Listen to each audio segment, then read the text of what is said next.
Well, welcome to the 700 Club. Mental illness, depression, suicidal behavior. These are just some of the dangers of using marijuana. Yet the federal government is considering a move that will make the drug even more accessible. The DEA's plan will also give an economic boost to businesses that sell marijuana. CBN News medical reporter Lori Johnson explains. In early December, the U.S. Drug Enforcement Agency will hear testimony on whether the federal government should reclassify marijuana as a Schedule III drug with moderate to low potential for dependency.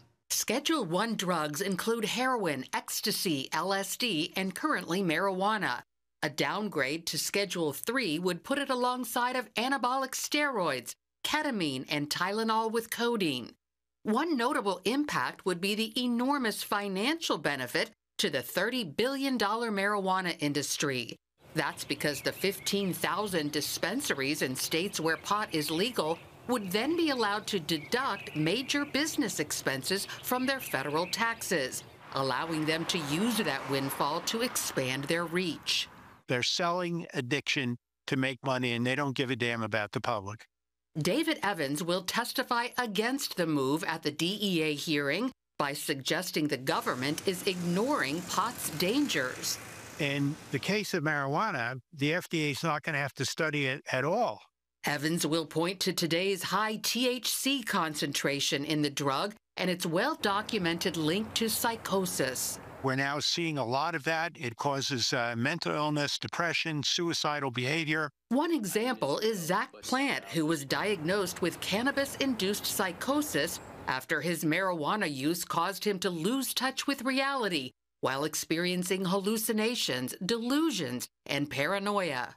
I had thoughts of other people wanting to hurt me, thoughts of the only way of, being safe was to end my own life. While his symptoms didn't last, doctors gave Zach a warning. If you smoke marijuana again, there's a chance that you don't come out of psychosis. Zach's not alone. Doctors regularly see the dark side of marijuana use.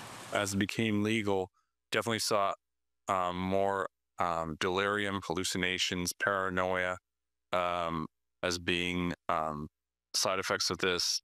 And then even just normal depression, anxiety. Also severe vomiting, heart and lung complications, sexual dysfunction, and stomach paralysis. They would come in and have long bouts of being unable to eat. This would last for 3 or 4 days, and it was well known that it was due to marijuana. Armed with these and similar stories, David Evans and others will object to the DEA's plan, which would loosen economic restrictions on those who sell it. It's a political, financial move to cater to the marijuana industry and to young people. The reclassification process will take months to complete. It's unclear whether the incoming Trump administration will call for a shift in DEA priorities, which could put the move on hold. Lori Johnson, CBN News. Let's take a little lesson in history, and you go back to the shamans, and all cultures seem to have them in the ancient world, and we've had archaeological evidence that the shamans were quite familiar with marijuana. They would have satchels of that. When you look at the Hindu religion and what the gurus are doing, they're smoking ganja, and they're doing it to try to get some kind of revelation. But in that historical account, you look at Homer and the Odyssey, and Odysseus gets trapped in the land of the lotus eaters.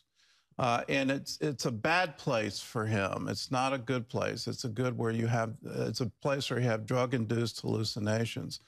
And so within the Greek civilization, that was condemned. And it sort of went away from this other sort of let's have everybody do it. The Bible talks about this, and this may be a surprise to you, but let's just look at the book of Revelation. And one of the ends of the mystery Babylon, that city that corrupts the whole earth, one of the consequences of their actions is they get thrown down. And here it is in Revelation 18, verse 23. The light of a lamp shall not shine in you anymore, and the voice of the bridegroom and the bride shall not be heard in you anymore. So there's a great darkness. There's no longer any marriage, any thought of family. Your merchants were the great men of the earth, and so there was great trade and great wealth, but all of it got squandered. And here's the reason. For by your sorcery, all the nations were deceived. Now, you read that in English, and you're thinking some kind of, well, it's some kind of idolatry or it's some kind of witchcraft. Well, the underlying word for that is pharmakia. That's the Greek word behind sorcery. And so it ties it back to these shamans who would use trance-inducing, spellbinding drugs in order to have influence over people. So what's going to happen to America when we become under the spell of a drug, where we're constantly looking for the next high? When I was growing up, it was called the counterculture. These days, has it become our culture? And if it has, are we prepared for the end result? Or are we going to be a nation where the light no longer shines, where there's no more joy in marriage, there's no more bridegroom, and there's no more bride? Are we heading to destruction? I think the pathway is quite clear, and let's sound the alarm that this isn't a way forward. You look back again in history, what happened in China when the opium trade was enforced by 3 opium wars, and Great Britain and her allies ganging up on China to keep the opium markets open. It's an horrific history.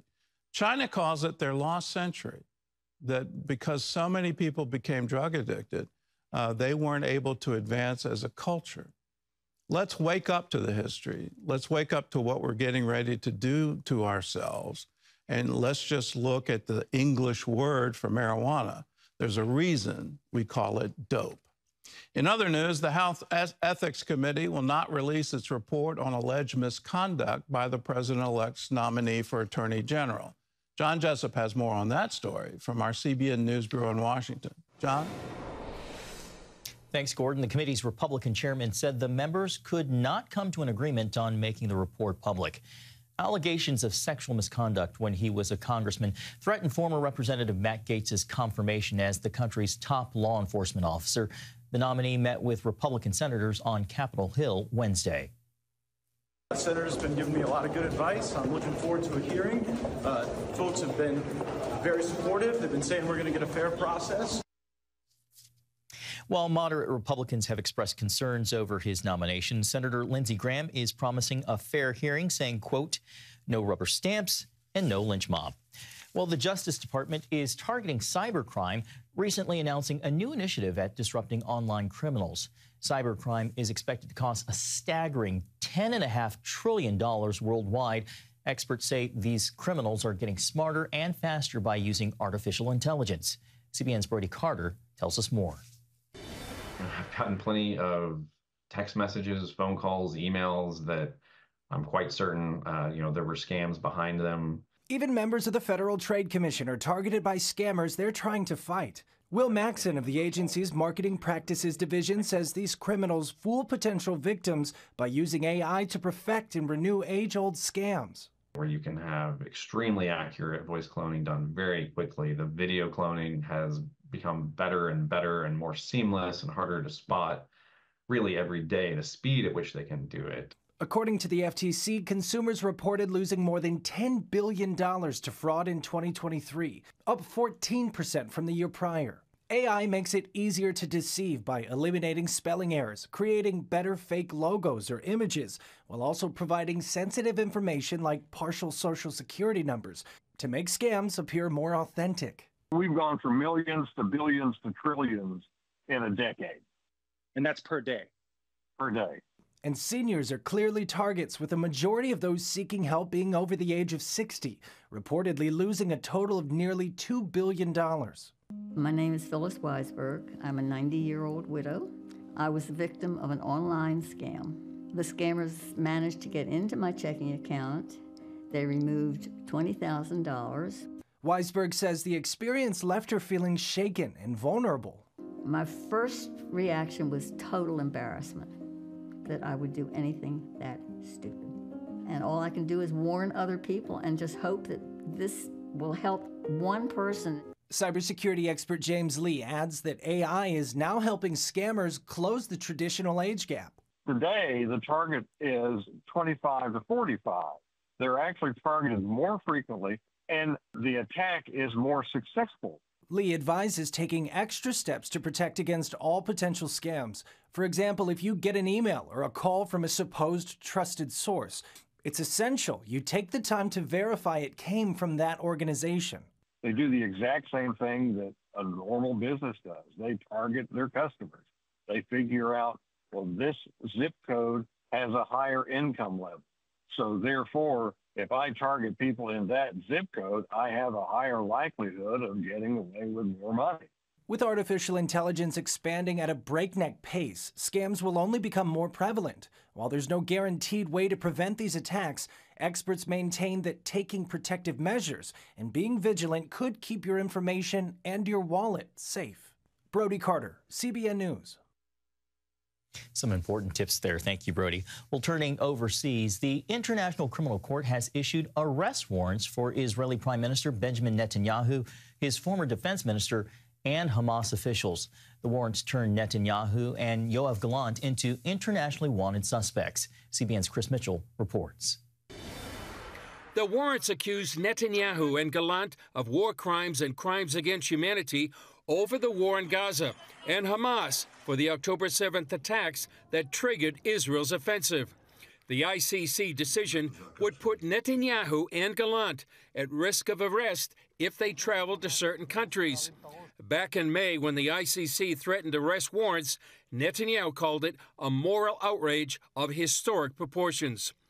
The warrants come as Israel fights wars on its southern border with Hamas and Hezbollah in Lebanon. On Wednesday, U.S. negotiator Amos Hochstein concluded talks with Lebanon's Speaker of the Parliament. If we made progress, I would go to Israel and make those additional discussions there based on the conversations here and see what we can do. A major sticking point is Hezbollah's demand that Israel can't respond to violations by the terror group.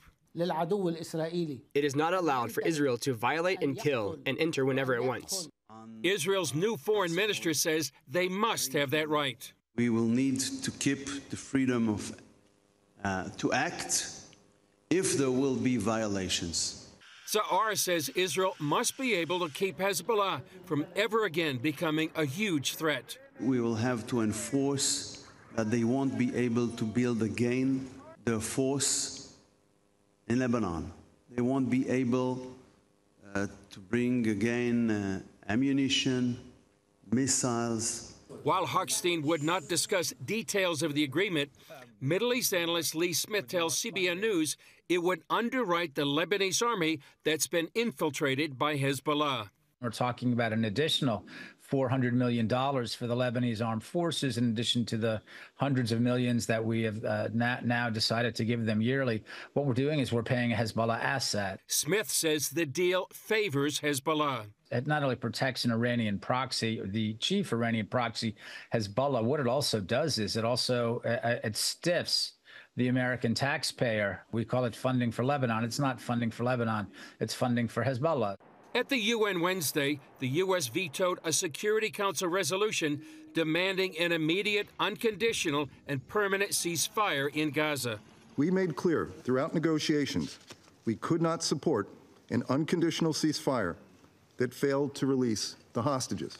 Israel points out Hamas can easily end the war. If Hamas were to release the hostages and surrender their weapons, not one more shot would need to be fired. In the U.S. Senate, an effort by progressives to end sales of offensive weapons to Israel went down to a solid defeat. Opponents said it would send the wrong signal. This signal will be seen by the enemies of Israel and the enemies of peace as if they just stick with it, they will win. Chris Mitchell, CBN News, Jerusalem. Thanks, Chris. Gordon, back over to you. The truth has been turned on its head here, and it is just amazing to me. Again, the history Go back to 2006 when Israel withdrew from Gaza. It was under the Bush administration with the promise that somehow or other there'd be an Arab Spring in Gaza. They would realize the benefits of democracy. They would want freedom. They would want prosperity. Well, it turned out they didn't want any of that, and they elected Hamas to lead them. In the very next year, Hamas suspended elections after killing the rival party, Fatah. They took him to the rooftop and threw him over.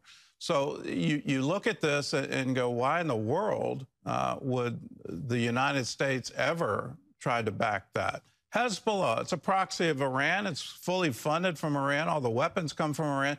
You look at this, again, in the history, Israel withdrew from southern Lebanon with a promise from the UN that there would be a buffer zone, that no rockets, no weapons, no soldiers would be allowed, and the UN security forces would enforce it.